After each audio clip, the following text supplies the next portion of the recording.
ঘরের মধ্যে থেকে মা এবং দুই মেয়ের দেহ উদ্ধারের ঘটনায় চাঞ্চল্য ছড়িয়েছে উত্তর চব্বিশ পরগনার স্বরূপনগরে। প্রাথমিক তদন্তে পুলিশের অনুমান দুই মেয়েকে গলা টিপে খুন করে আত্মঘাতী হয়েছেন মা।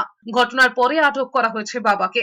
জানা গিয়েছে শরৎনগরের তেঁতুলিয়ার বাসিন্দা পেশায় দিনমজুর বছর 35-এর শম্ভু বিশ্বাস সেই সময় বাড়িতে ছিলেন না। শ্বশুর শাশুড়িও বাইরে কাজ করেন। কাজ থেকে বাড়ি ফিরে সারা শব্দ না পেয়ে তালা ভেঙে ঘরে ঢোকেন শম্ভু।